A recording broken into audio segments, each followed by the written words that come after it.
네, 오늘은 부흥회로 찬양 콘서트가 있는 날입니다. 제가 지난번에도 한번 말씀드렸다시피 이 장종택 목사님, 오늘 모신 목사님은 지난번 이 교육부 여름 수련회 때 이제 오셔서 설교로 많은 은혜를 주셨습니다.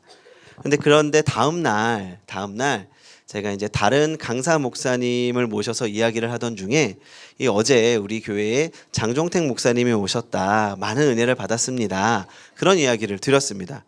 그랬더니 그 둘째 날 집회를 인도하셨던 목사님께서 아니, 장종택 목사님을 설교로 부르다니 그분은 찬양 콘서트를 해야 진가인데, 그런 말씀을 하시더라고요. 제가 굉장히 깜짝 놀랐습니다. 왜냐하면 이 첫째 날 이게 집회를 인도하시면서 정말 많은 은혜를 받았거든요. 그런데 야, 이게 끝이 아니라니. 그러면 찬양 콘서트는 또 어떨까 너무 기대가 돼서 야, 다음에 꼭 모셔야겠다, 그런 마음이 있었는데 기회가 돼서 이번에 모시게 됐습니다. 그래서 오늘 하나님께서 은혜를 주실 것을 기대하시기 바랍니다. 그런데 이 말씀을 들으면서 우리 장종택 목사님에게 기대하시면 안 됩니다. 네, 무슨 말인가 하면 은혜는 사람에게 기대하는 것이 아닙니다. 은혜는 하나님께 기대해야 됩니다. 그래서 장종택 목사님 너무 잘하시지만 목사님께 기대하지 마시고 오늘 하나님의 은혜를 기대하시기 바랍니다. 네, 그래서 오늘은 우리가 왜 하나님을 찬양해야 되는지 제가 짧게 말씀을 나누려고 합니다. 오늘 본문 시편 81편은 유대인들이 절기 때, 그리고 그 중에서도 이 장막절에 불렀던 찬송시입니다. 이스라엘 백성들이 찬송을 부르면서 하나님의 은혜에 감사하고 즐거워했던 겁니다. 이 성경책을 보시는 분들이 계시면 이 81편 앞절에 아삽의 시, 인도자를 따라 깃딧에 맞춘 노래, 이렇게 대부분 적혀 있을 겁니다. 여기서 깃딧이란 건 뭐냐 하면 기쁜 곡조라는 의미입니다. 이 81편의 주된 내용을 살펴보면 그동안 이스라엘의 역사를 통해서 베풀어 주신 하나님의 구원과 은혜에 대해서 감사하고 기뻐하면서 그 하나님의 뜻에 순종할 것을 강조하는 겁니다. 그것을 신나는 박자와 멜로디로 불렀던 겁니다. 우리 오늘 본문 1절을 한번 같이 읽어보겠습니다. 본문 1절 시작. 우리의 능력이 되시는 하나님을 향하여 기쁘게 노래하며 야곱의 하나님을 향하여 즐거이 소리칠지어다. 아멘. 능력의 하나님을 향하여 기쁘게 노래하며 야곱의 하나님을 향하여 즐거이 소리칠지어다. 여기서 말하는 능력은 바로 구원의 능력을 말하는 겁니다. 그리고 야곱의 하나님이란 하나님, 언약의 하나님, 약속의 하나님을 말씀하는 겁니다. 그러니까 하나님께서 우리를 구원하셨고 그 약속으로 우리를 인도하셨고 앞으로 인도하실 것이기 때문에 우리는 하나님을 찬양해야 한다, 하나님을 기뻐해야 한다라는 겁니다. 특히 2절에 보시면 소고를 치고 아름다운 수금의 비파를, 그리고 3절엔 나팔을 불지어다 라고 말합니다. 그러니까 당시에는 이 사람들이 할 수 있는 최고의 악기 표현들이 이거였던 겁니다. 자기들이 동원할 수 있는 모든 악기, 모든 기쁜 감정을 동원해서 찬양했다는 겁니다. 마찬가지로 우리도 우리를 구원하신 하나님을 찬양하기 위해서 우리가 할 수 있는 모든 수단을 동원해서 찬양해야 한다는 겁니다. 성도 여러분, 찬양은 단순한 노래가 아닙니다. 성도의 찬양은 하나님의 마음을 움직이고 성도의 찬양은 하나님을 행동으로 옮기게 하는 힘이 있습니다. 그 사무엘상 16장 23절을 보면 다윗이 수금을 탈 때 사울의 마음에 악한 영이 떠났다고 이야기합니다. 이 찬양은 하나님께서 우리의 병든 마음을 고치시는 아주 중요한 치료제입니다.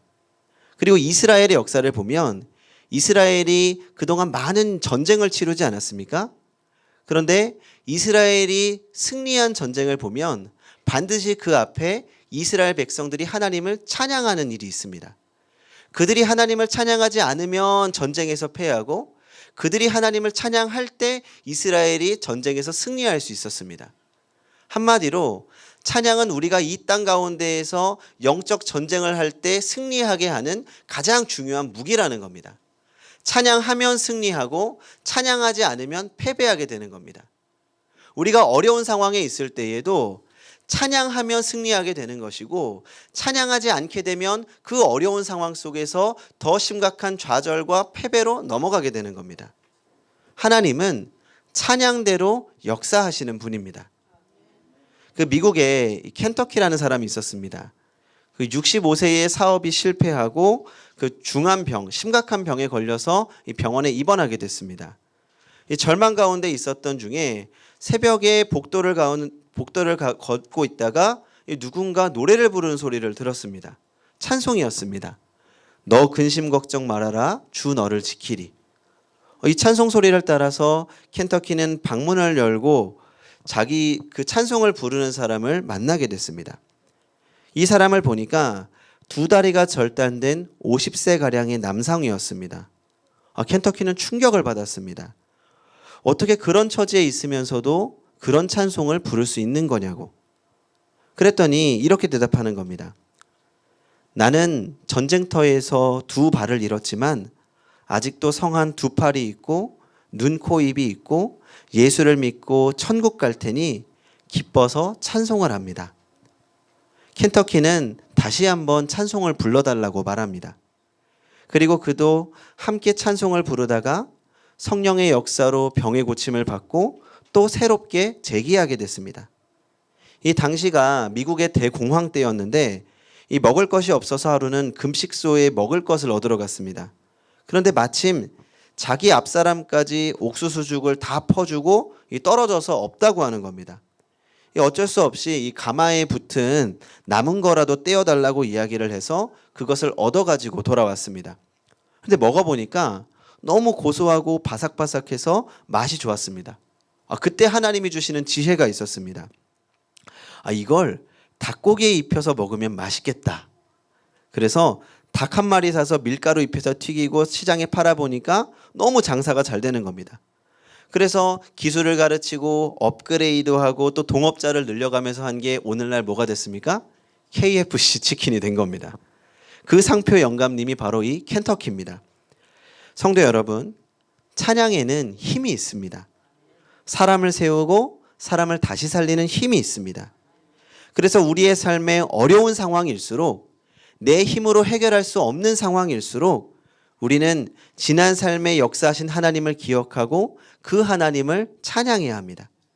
그때 하나님께서 찬양을 통해 새 힘을 주시고 우리가 찬양한 것처럼 하나님께서 우리의 삶에 일하실 것입니다. 우리 교회 평일에 이 청소년 친구들이 참 많이 옵니다. 이 교회를 내 집처럼 여기면서 전도사님과 함께 이야기하고 놀다가 집으로 갑니다. 이 전도사님이 퇴근하실 때 청소년 친구들을 집까지 바래다 주는 경우가 종종 있습니다. 이 하루는 청소년 친구가 전도사님 차에 타더니 이 노래를 흥얼거리는 겁니다. 세상 소망 다 사라져가도. 전도사님이 깜짝 놀랐습니다. 야, 땡땡아, 너 찬양을 하냐? 그랬더니 이 친구가 대답했습니다. 이게 찬양이에요? 찬양인지도 모르고 그 순간 자신도 모르게 흘러나오는 겁니다. 자신의 마음에 뭐 힘든 일이 있었나 봅니다. 제가 그 이야기를 들으면서 이게 찬양의 힘이구나 생각했습니다. 자신도 모르는 사이에 스며드는 겁니다. 그 찬양을 통해 위로받고 우리는 새 힘을 얻게 됩니다. 성도 여러분, 입을 크게 여시기 바랍니다. 그리고 우리 삶에 역사하신 하나님을 찬양하시기 바랍니다.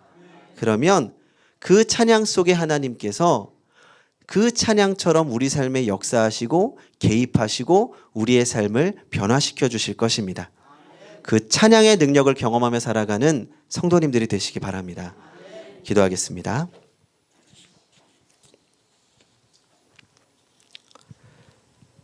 찬양받기에 합당하신 주님, 우리의 인생에 베풀어 주신 그 구원과 은혜를 찬양합니다.